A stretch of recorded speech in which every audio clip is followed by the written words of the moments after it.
Well, got it this thing. Okay. So good morning, buenos dias, to everybody. I know that Saturday is definitely a rest day. So I appreciate you guys being up and ready to go today. Hopefully I can share my story with you guys so you could see that there's people just like you. I myself am a first gen, and I'm first generation. I'm first gen to go to college. I grew. My parents came here from their other countries, islands, and I was brought up here with my brothers and sisters. But I'll talk a little bit about my journey. So today I kind of want to present to you as I kind of talk to you and share my story with you. And then hopefully towards the end, I can give you guys a little bit of some tips and trades regarding interest if you would like to join the federal government. So becoming a mariposa. Mariposa, for those of you who may not know, is a butterfly. So a mariposa is, many of you guys know that it just doesn't, it doesn't just born and then all of a sudden it has its wings and its colors. It's something that evolves over time. And a lot like us, especially as people, as professionals, we continue to evolve over time, right? We go through phases of our life. So hopefully, I do want this to be an interactive, so feel free to ask any questions. Isabel or somebody else, if you guys don't mind, if there's some questions or feedback in the chat, if you can help me out with that. And then I could always pause and answer some questions as well.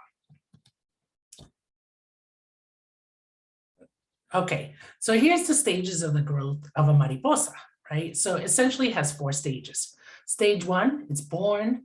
It's just as a female mariposa, it lays its eggs. And then from there, it becomes a toddler, what they call a larva. And then it becomes a caterpillar, which a lot of people have shown. And a lot of people, especially young people, they may see the beauty of it. And then some people might say, oh, it's so gross, a caterpillar. And they'll probably compare it to like a worm, and then they'll step on it and then it'll die. And then the unfortunate part is they'll never see it transform. They'll never see the beauty of it transforming. And a lot like us, right? We go from toddler and we continue to grow and we learn so much throughout that time, whether it's at school, whether it's in society. And then we come to the point of becoming a teenager, right? And so essentially when we become a teenager, that's during the time when a caterpillar becomes a pupa. And this is the real time frame where it changes.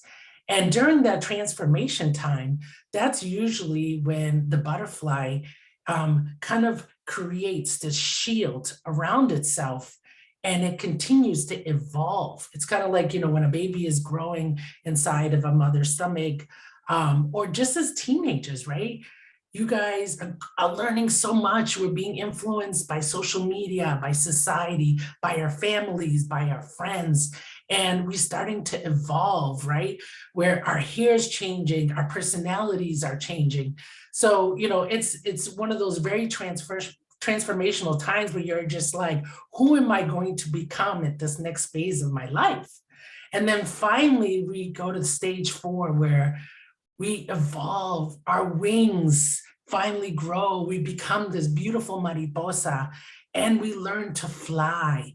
But that's something that you don't just, oh, I got my wings, I can just jump off a tree now, right? It's something that we learn with practice. And that's what life is all about. We continue to learn how to continue to evolve ourselves, how to continue to manage ourselves in this life by practicing, by learning from books, from others, from watching people. So let me tell you a little bit about me. So my beginnings, right? So right over here is my mom. My mom is from Cali, Colombia. And my dad over here, he's from Arecibo, Puerto Rico. So you're like, how does a Colombian and a Puerto Rican get together, right? And I was born and raised in Massachusetts. So what happened was many years ago, the United States had a lot of relationships with different territories, different countries, and they actually used to seek out young people to come to this country to work. Yes, they would put them up in working camps, They would pay them much less than probably people here. But the thing was that obviously the United States is Puerto Rico is a territory of the United States, so it did make it easier, via immigration purposes. So my dad, along with some of his brothers and his friends and cousins, at that time, times are different. They actually left high school. They didn't finish high school, and they all left and came here to the working camps out in New Jersey. And then they set them up with living and working and just kind of like very minimal pay. But, the way my father saw it was like he was living out in the mountains of Puerto Rico, what they call El Campo. And then from there, he found, this was like an opportunity for him to further evolve his life and to kind of see what was out there.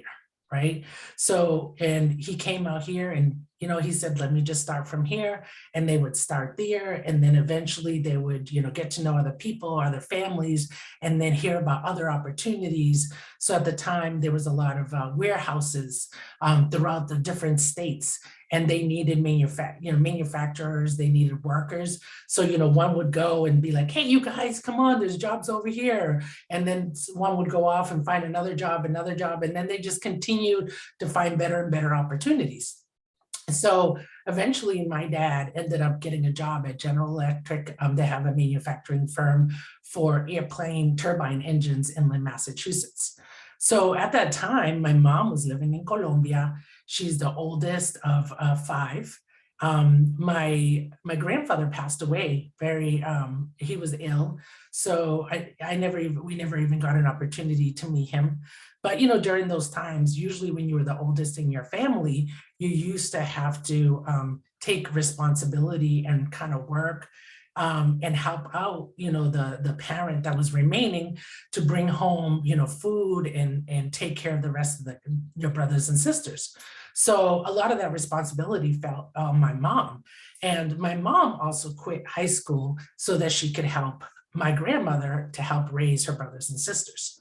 So essentially my dad had a friend who happened to have a pen pal who lived in Colombia, who was my mom's best friend. So my father was intrigued and he said, hey, does she have a friend that I could write to? And he got introduced to my mom and they actually wrote letters to each other and they fell in love. So a lot of you are like, this sounds familiar, right? But what it's called Match.com or other online dating apps where that's how nowadays people meet, which interestingly enough, as they say, history repeats itself, but it repeats itself in a different version. So eventually, sight unseen, only through exchange of pictures, maybe they made a couple phone calls, those times it was a little differently. There was no texting, no nothing else. My dad proposed to my mom and my mom said, you know what, here's an opportunity for me to leave my country, go to United States that, everybody always thinks it's the land of opportunity and start my life. And she came here. My parents are very different. My mom grew up in the city of Colombia and my dad grew up, in the mountainside. So you can just imagine, but, they're still together. I don't know how, but they've made it through and, they created their families. We didn't grow up with necessarily a lot of family in the States because most of them were either back in Puerto Rico, Colombia, other places. So we did end up having a lot of close family and friends that ended up becoming kind of like really family friends to us. So, let me share a little bit about my transformation growing up as a first gen. So, when I was little, you can see the first picture here. This is a picture of me, my sister, my brother with my grandfather from my father's side. So this is us in Puerto Rico. So, growing up, I call it tricultural, right? Because I was growing up as a first gen American. I was growing up, recognizing I was Colombian, recognizing I was Puerto Rican. So till this day, I still call myself a Costa Rican. And so every couple of years we would take turns traveling to Puerto Rico, to Colombia. So it was really important for my family, for us to really continue to practice our language, Spanish. Also learning our primary language is English, because we needed to communicate with our family. And it was important for us to really learn culturally about where we came from and the celebrations, the foods, the dialects, everything was different. And so interesting enough, you could see that, my grandfather, my abuelito, since then he's obviously passed away, but he's what we call mulatto. Mulatto is somebody who is brown, and who's brown. And Latinos come in all shades of brown and white and black and Asian. We are a mix. And I recognize that growing up Puerto Rico, my ancestors come from Spain, and they come from African, and from the Taino Indians. And so my grandfather was also much darker because they lived in the mountainside. They had a lot of fields and they worked outside. So the sun was constantly beaming on them. But I also recognize that I come from a mix of family. So, my hair, it can be straight, my hair can be curly, my hair can be wavy. Now we explore with all different kind of shades and colors. But, growing up, it was just like, one of the things in the Latino culture is that they always throw the little ito or ita, depending if it's female, male, at the end of your name. So everybody would call me Sandrita, right? And this I consider my apprentice stage, right? This is when I'm young and I'm, traveling and I'm meeting family, I'm seeing new things. And, I'm like, wow, this is great, And so I started thinking about my dreams, my goals, and I started getting a better understanding of like, who am I? Because now I know where I come from, and I know that transformation of my parents coming to the United States and me becoming a first gen. And then, what happens is coming here, it's like my parents, like, I need to find the best opportunities for my children. So my parents knew that they wanted us to go to college, but sometimes they didn't know how. They didn't know how, what were the resources, but good thing is my mom was always on it, right? They call avispada. My mom was always on it. She was always looking out for opportunities within the community. I did grow up Catholic in the church, which is great because there's an existing community there, and my parents were super active. And so they would meet other people and they would share resources and things of that sort. So, growing up, one of the things that I knew that I found ways is, what could I do now to really help myself eventually be able to get into college and get money to go to college? Because I was like, my parents, they worked, we were, middle class. We lived in a mixed community. But one of the things that my mom knew is that my mom wanted us to get us the best education possible. So my mom actually put us at a very young age in private parochial school. So, and that cost money, but my mother sought out scholarships. My mother sought out financial aid. And my mom was like, what do I need to do so my kids can go here? And lots of times they were like, oh, we do bingo nights, or we need volunteers. My mom's like, sign me up. If that's what I got to do, that's what I got to do. And so there were very, very few kids of color that I went to school with throughout, my private parochial school. Just in my high school graduating class, there were 95 of us. And out of the 95 of us, only 6 of us were of color, and we were mixed. So we had like one Filipina, we had a couple of African Americans, and we had a couple of Latinos, and then we had one young lady who was mixed, Black and white. Everybody else was white. And so, but it was interesting because, I grew up and lived in a community where there were all kinds of people. I had friends of all different backgrounds, probably mostly, of color. But then I would go to school with a lot of people who were not necessarily of color. But what happens is it puts a lot of pressure on you because you're now part of this community where you're like, I need to compete. I need to find a way to fit in. So I always love sports. Mostly I love playing sports. So I became an athlete at the 7th, 8th grade. I used to do competitive cheerleading. I used to play basketball all through high school. I did women's football. I did track. I did swimming, you name it. I also worked, I found jobs where I could work part-time that were flexible, that allowed me to go to school and to play sports. I was a teenager. I had fun. I explored. I went to the mall. I went to the movies. I would hang out. One of the things that was really important is, as I got closer to getting ready to go to college, my mom found this program, which some of you may have heard about. It's called Upward Bound. And Upward Bound is actually a program that's great for first college-bound kids, where they provide tutoring for them during the academic year. And usually they get like college students to tutor them. And then they would bring in like speakers to talk to us, probably a lot like this program. And then in the summertime, actually, we would go away for the summer and we would live on a college campus. So that we would start to get the experience of what it was like to live away from home and to live at college. And we had roommates, and we would actually take summer classes that would help us prepare for the next academic year. And then when it came time to us getting ready, like as seniors, they would actually take us on college tours, and we would, it was wonderful. It was, and they would get us stipends and things like that. So I know Upward Bound is also called TRIO. So some of it might have heard of it. And there's also another program called Outward Bound, and that's mostly for outdoors. So from there, I was sassy, right? So if you see here, there's these group of girls, we were all hanging out together. We're all of different backgrounds. And the one in the lead right here, she, Rose, she would always call us the Luscious Ladies. And she'd be like, LL, the Luscious Ladies. And we would have so much fun. And she gave us all nicknames that started with the letter of our first name and that actually resound with our personalities. So from being sassy, I ended up moving on. It was time for me to go to college. So I ended up going to college. I went to two colleges for undergrad.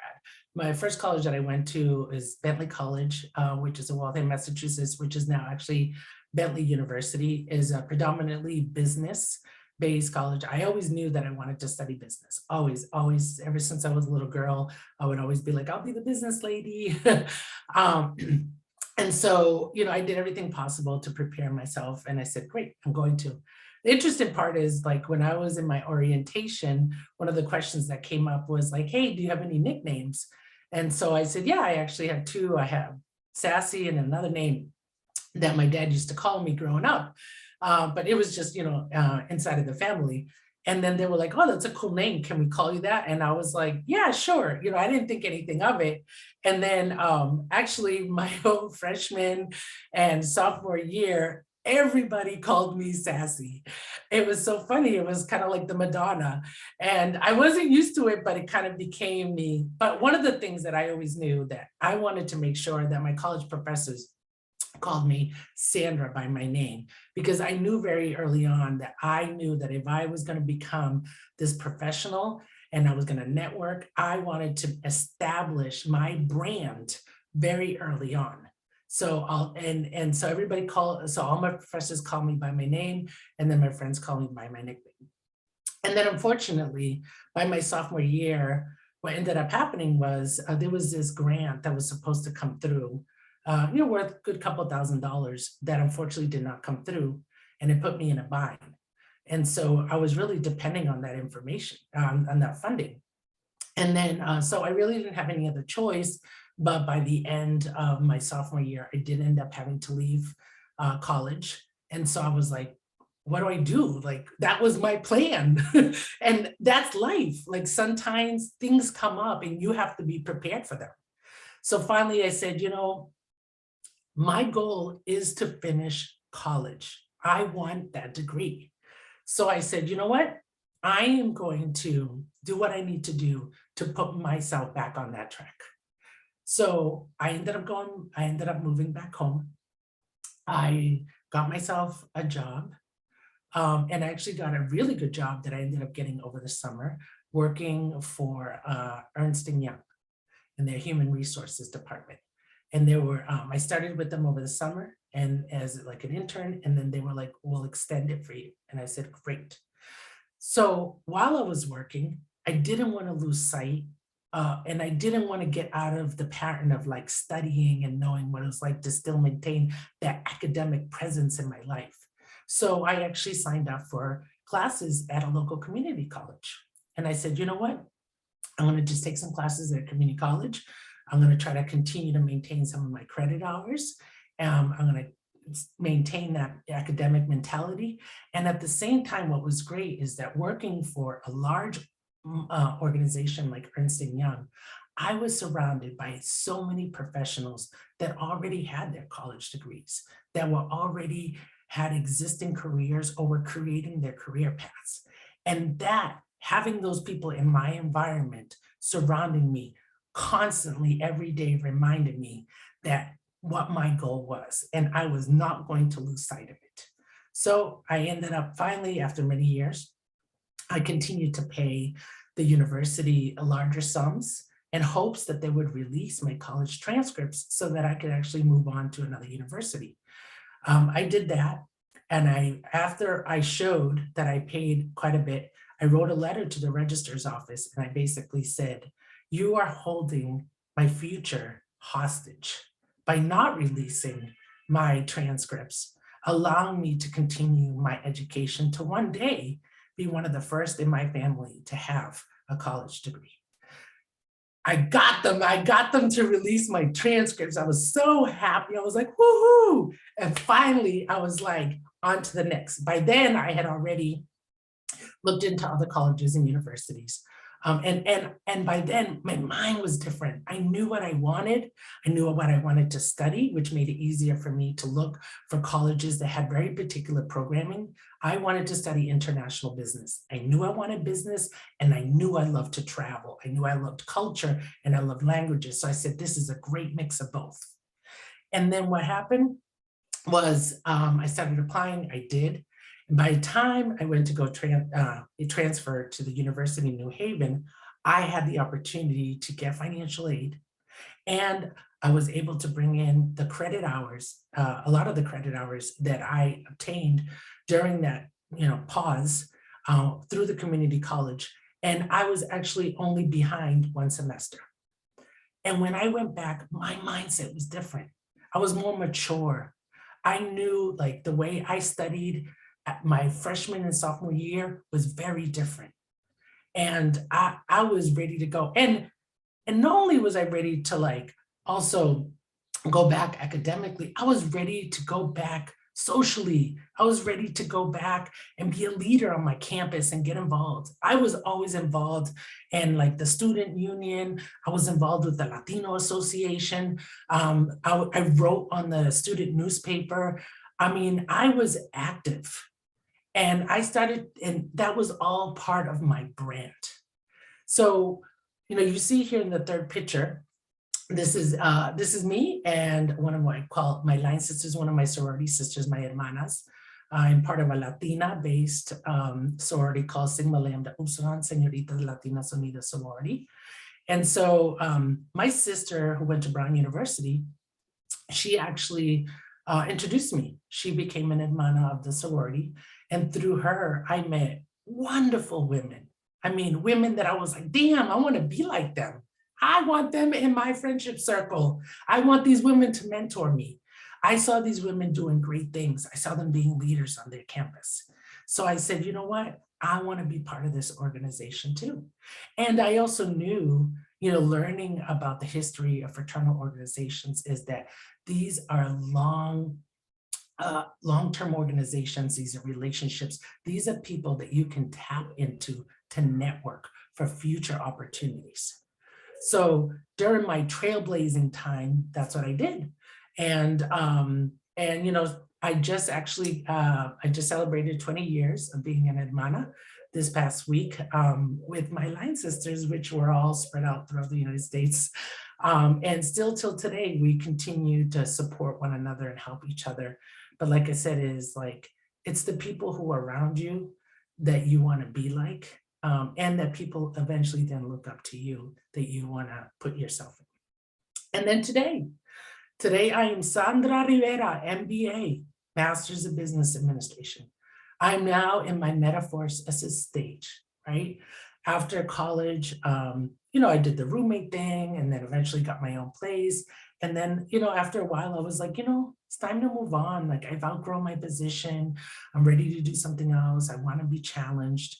And so even growing up in the Boston area, that's got great universities there, MIT, Harvard, BU, a couple others.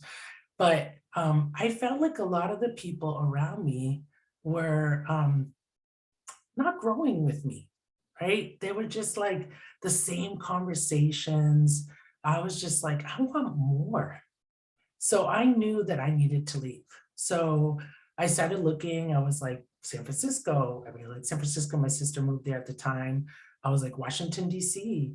I was like, finally, I landed a job in Washington, D.C., and I came here. I've been here now probably over 20 years. And then I said, you know what? It's time for me to really evolve, get out there. And I didn't know, I only knew a few people when I moved out here, but I made the best out of it. And eventually, after a while, I was able to, I started out as a government contractor, and then I had an opportunity to come work at EPA. I came in through a program.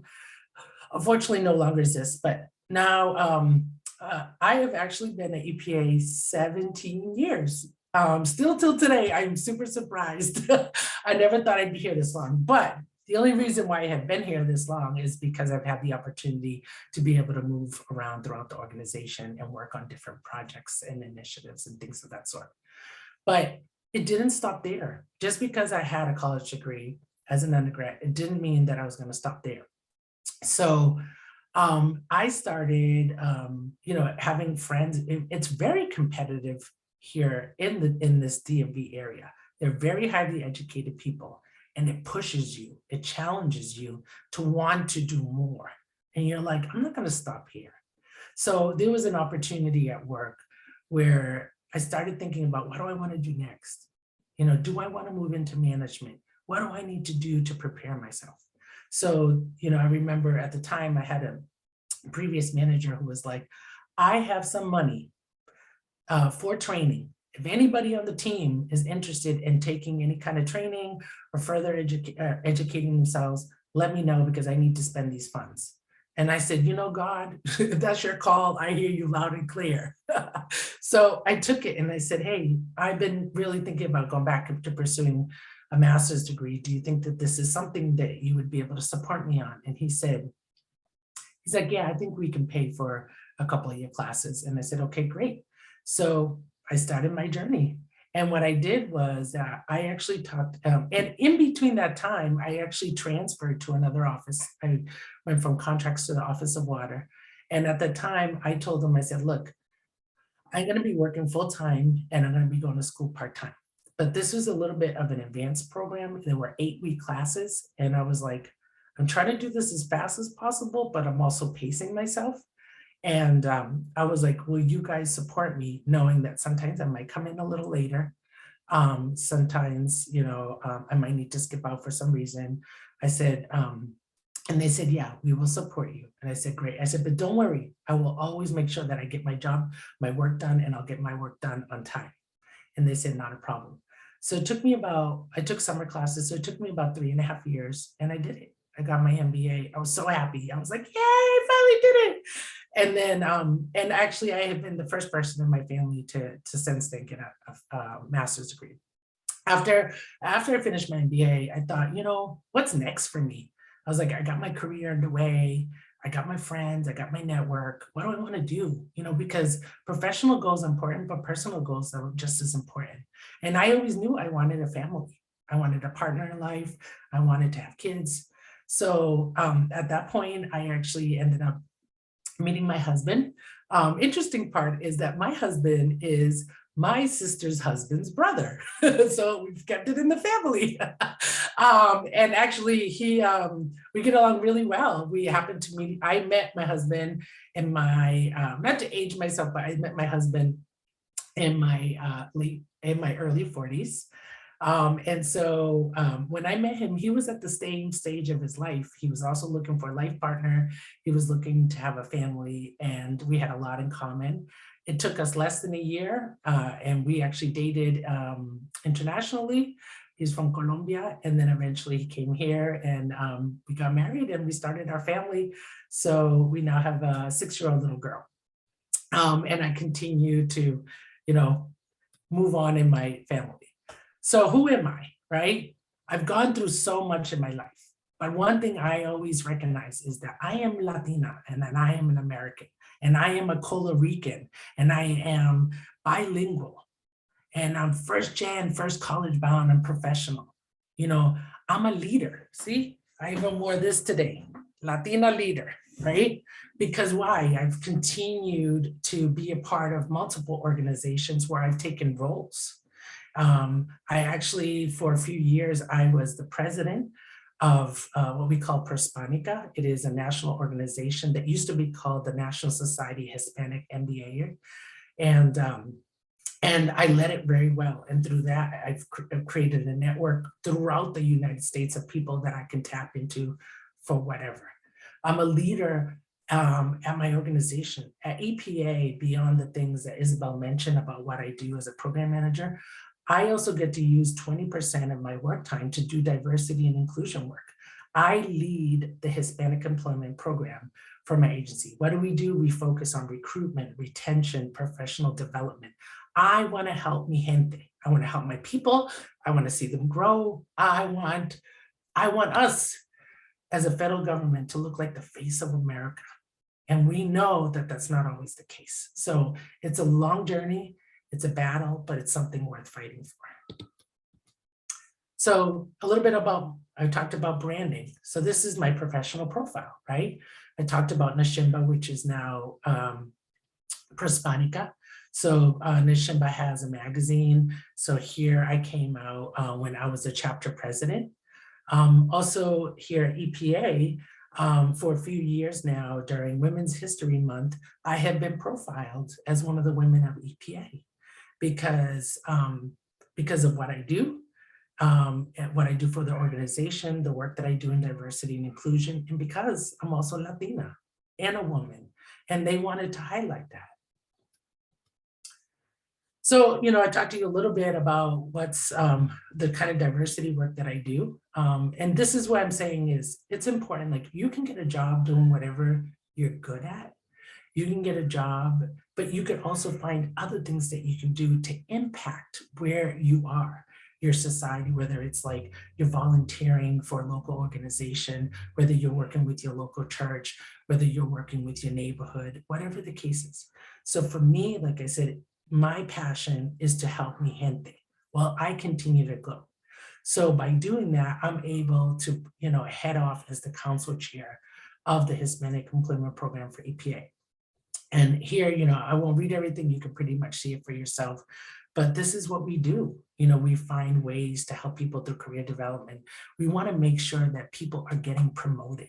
We want to make sure that people are being recognized. We want retention. We don't want people just to come here and stay for a little bit. We want them to find those opportunities to move around, to grow, to enhance their skill set and be able to find other opportunities. I mean, this is a large agency. We have under 15,000 employees across the United States. There are opportunities everywhere, but you do have to be open to them. Right?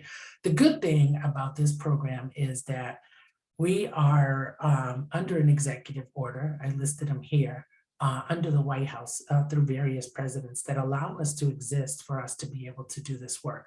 And part of this is because of the underrepresentation of Hispanics and other communities of color within the federal government. So this is why I fight this fight.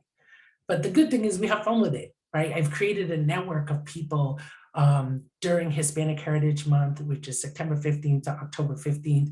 We actually do a variety of events and celebrating our culture, our language, our food, who we are, where we come from. We have professors that come and talk, now virtually. We usually, and when we were in person, we would do food tastings.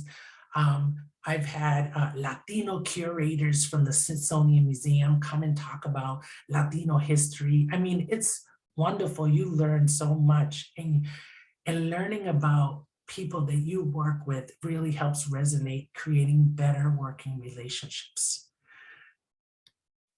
These are some of the other programmings that we kind of done. As you can see here, we I've hosted an executive leadership forum for the last 3 years at the agency. It's great.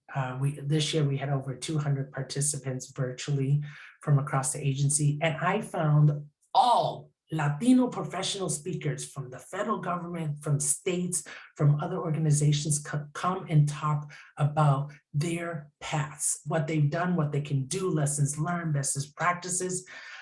Just as much as, like I said, is, we talk about learning history. This year, actually, Region 4, which is in Philly, they actually brought in a subject matter expert from Puerto Rico who talked about the Asian community growing up in Puerto Rico. And I was like, oh my God, this is so interesting. I mean, you learn so much. And this is all the impact that I've been able to do at my agency. Here's just some pictures of some of these events that we've done. This is obviously prior pandemic. And so you could see here just kind of like all the faces. And this is great. We bring people together. We educate non-Latinos on what we do. And we also have a lot of our engineers and scientists and program folks who actually go out to high schools and other universities, and we have partnerships at universities to be able to work together to start mentoring people and tell them about what we do so that they may want to pursue some of the careers that we have. I don't know if we have time for this video, but do we have time for this video, Isabel? We have a couple of minutes, yeah. Go for it. All right, let me go through it, and then if we have time, I'll come back to it, okay? Okay. I want to make sure I'll go. Let me see if you can hear it. Okay. Estadounidenses celebran National Hispanic Heritage Month desde el 15 de septiembre hasta el 15 de octubre. Esta observancia del mes enfoca en las contribuciones de latinos e hispanos en los Estados Unidos y tiene más de 50 años de práctica. Esta celebración tiene una importancia especial para los empleados que sus antepasados vinieron de España, México, el Caribe, Centro y Suramérica. Unos compañeros de trabajo EPA tienen un mensaje para ti sobre la importancia de tener tradiciones anualmente como esta. My name is Yvette Pina, and I work in the US EPA Region 5 office in Chicago as a public affairs specialist in the multimedia communications section. Hola, my name is Isabela Licea Peña. In 2008, I joined EPA, and I'm currently working as an environmental engineer in the Office of Water, supporting the development of regulations under the Clean Water Act. Hi there, my name is Christina Saldivar, and I'm a Tosco lead-based paint and asbestos inspector within the Enforcement and Compliance Assurance Division at US EPA Region 5 Chicago's office. Hola, soy Jesse Avilés, Media Project Manager de la División de Superfondos y Emergencias de la Región 8.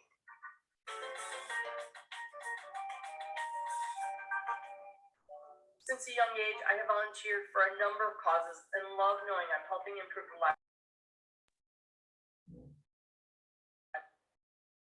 of others.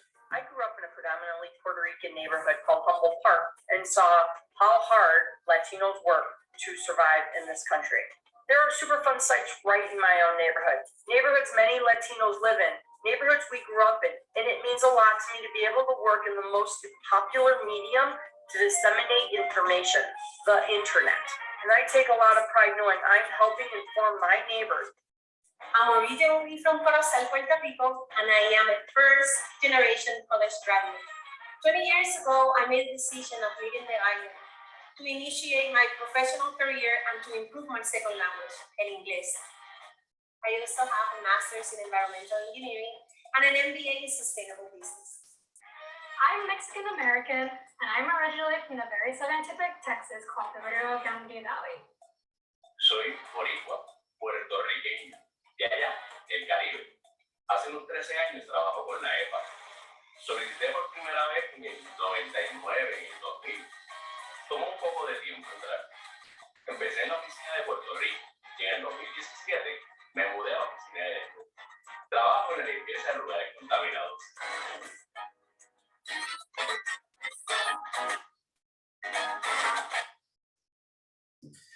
So, that was just a quick glimpse about some of my colleagues, some of the people that I work on. And I just wanted to show you that representation matters. It's really important that you tell people stories about the people you work with and the people that represent your organizations. So, I'm just going to take these last couple minutes and just kind of give you guys a little bit of information about the EPA. I know you guys are going to have some I think other workshops about this, but since I'm here and I work for EPA, I do want to just kind of share this. So EPA does offer internships and fellowships. Most of our internships actually start at the high school level and they go all the way to PhD. Right now under the federal government, most of those are called pathways. They are paid and they offer you real time. Currently, right now, we're still working virtually.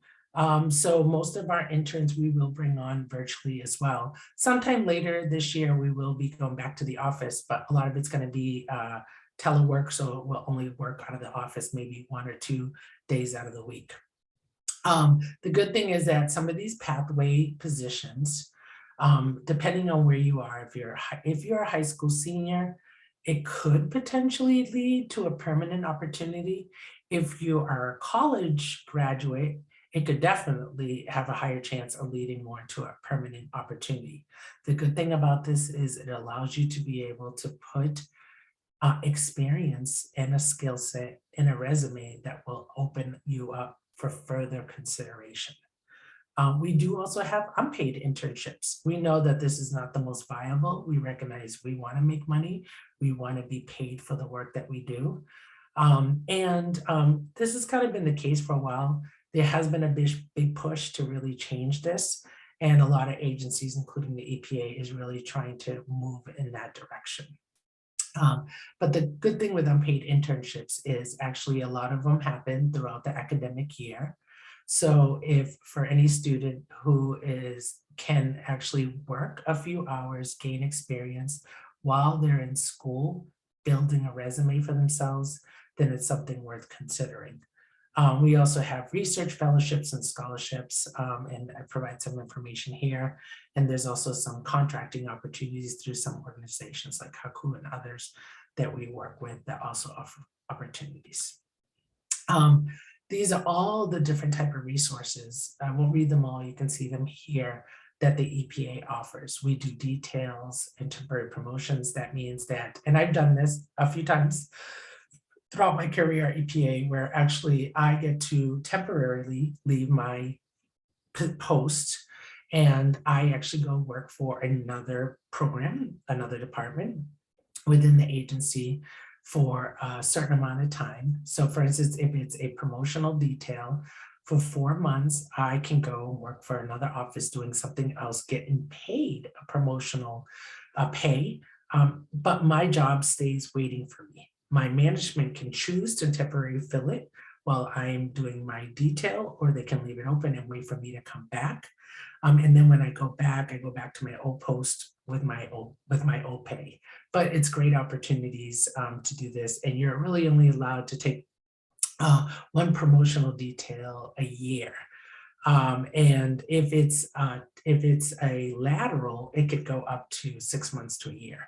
But this is a great way to be able to enhance your skill set and also expand your network throughout the agency. And like I said, I've done it a few times. We have what's called Skills Marketplace, which allows you to use 20% of your work time while you maintain your full-time job to actually go do something else, work for another office, work on a project, work on a committee, just do something else. Again, great opportunities. We have a lot of mentoring programs. We have opportunities for people who are first line supervisor. It really focuses on expanding their leadership skill set. We have coaching. We now, a lot of you might have heard of professional coaching. EPA offers it for free to their employees. These are certified coaches who are also EPA employees, and it really helps them to gain knowledge and skill set and think about what it is that they need to do to get ready to move up in their next step. And then, EPA, we are one of the first responders along with FEMA when there's national catastrophes. like Hurricane Irma and other things. So, but we take care of the environmental side of the house, whereas in FEMA takes care more of the logistical, making sure that folks who their homes have been destroyed and things like that, they're able to find places for them and feed them and things of that sort, along with like other organizations. But the great thing is that if you don't work in that division, sometimes we need to tap into people throughout the organization that can also go help out, depending on their skill set. And then you can see we have also opportunities, for external leadership developments like the President's Management Rotation Program, OPM, Brookings Institute. We also have a fellowship opportunity for somebody who's been working for the agency. Some of these do have criteria around them. You have to be a certain grade level and things like that, but you can actually go do a fellowship on Capitol Hill, go work for Senate, Congress, see what it's like for like a year, and then you eventually come back and work for the agency. Here's some other opportunities that are available through EPA, can tap into, as well as other federal government resources. So there's tons of training opportunities that are available to you as a federal government employee. So that's pretty much it. Gracias, thank you guys so much. Please let me know if you have any questions. Unfortunately, I wasn't able to see the chat, but Isabel or somebody else, if you want to know if there's any kind of comments or feedback or questions, feel free. Thank you so much. Virtual round of applause to you. Thank you for all your insight. I feel like you touched upon all the workshops we're about to have, and that's amazing. You gave a perfect lead into everything we're going to talk about, from like your advocacy to finding yourself to career opportunities. And so it was a perfect segue, but I enjoyed that so much, just learning about you. So thank you for sharing your morning with us and your life and where you are and the amazing things you're doing for not only your organization, but for society, and indirectly for us too, as students of color, professionals of color. I think it's really amazing. So I did want to give opportunity to Ms. Alma Felix to say a few words, and then we're going to go into workshops. And so I hope you take a little bit of what you just learned and heard as inspiring to, really get engaged and be present and take notes for these upcoming workshops. So thank you. Good morning, everyone. My name is Alma Felix. I'm the president and CEO of Collegiate Directions. I just want to thank you, Sandra, so much for sharing your personal story. I think, to your point, representation matters and it really makes a difference. So what I did want to do is sort of just share some of the points that you made for some takeaways. I had like a 5-point list for the scholars and other guests who are on the call. What are some of the professional attributes that you can hold on to that I think Sandra so well exhibited throughout her journey in sharing with us? I think what I took away was a foundation of faithfulness. She mentioned, the faith as the sort of source of her being able to do all that she does, whatever that faith looks like for you. I think it's important to have something as a foundation to build on. I think resilience was one of the attributes that she talked about that can serve you well in your professional journey, that, a no doesn't have to mean stop. It just means figure out a different way to get to where you're going. So resilience is key. I think having a service orientation mixed with passion. She really talked about helping mi gente. I think being passionate about what it is drives you and tapping into that. And service is a vehicle that she uses to be able to do that. So I think that could serve you well in your professional life. And I think lastly, on top of her being this very comprehensive leader with a variety of facets in her life, I think my takeaway was that she was being her authentic self, right? I think there's sometimes pressure to want to conform to what you see other people doing. And I think she has shown that being who she is and feeling comfortable with that really can lead you to achieve wonderful things as well. So you shouldn't try to replicate what others are doing, but make your journey your own and professional. The 5 points that I took away was 1, connecting with community. And she talked about at the beginning, when her family was really starting, they didn't have much family, but they made friends. I think connecting to your community, whatever that looks like for you, is really important. And sometimes your friends, if you don't have family to support you, can make all the difference, but really surrounding yourself with the right people. That's what I mean by community. Number 2, being nimble and having to pivot.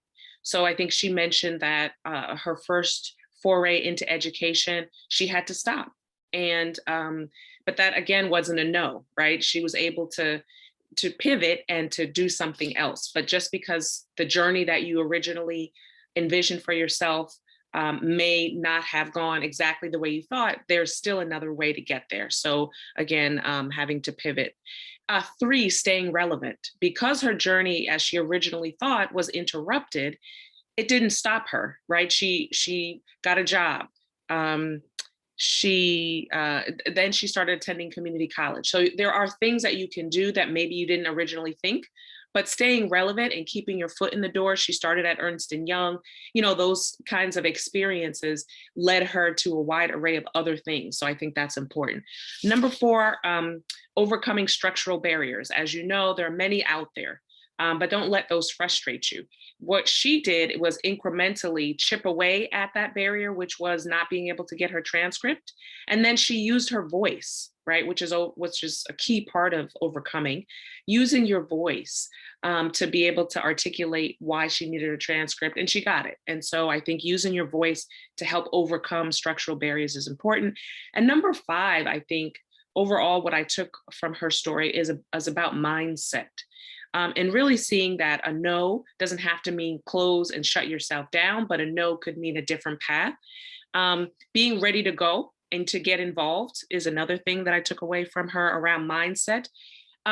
Being conscious of your brand. I think she mentioned that a couple of times throughout her life journey. I think that's important, especially as you're heading into the workforce.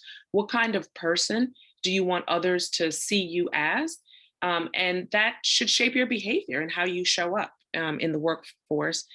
And needing to know how to make changes when you grow in order to grow. And she mentioned that where she was living toward the end of her journey was not going to serve her as she had evolved as a person. And so sometimes being where you are, you need to change if you're really going to grow in the metamorphosis of your life. Sometimes you have to meet different people, go to spaces and places that you don't have any relationships or may not be comfortable, and then create a new space for yourself, as she mentioned she was doing. So those were the takeaways that I got from her talk, and I hope you can hold on to some of those for your professional journey. And kudos to Isabel for leading and organizing such a wonderful opportunity for you all to do what Sandra has talked about, which is to grow. So thank you. Thank you, Ama. Appreciate you so much.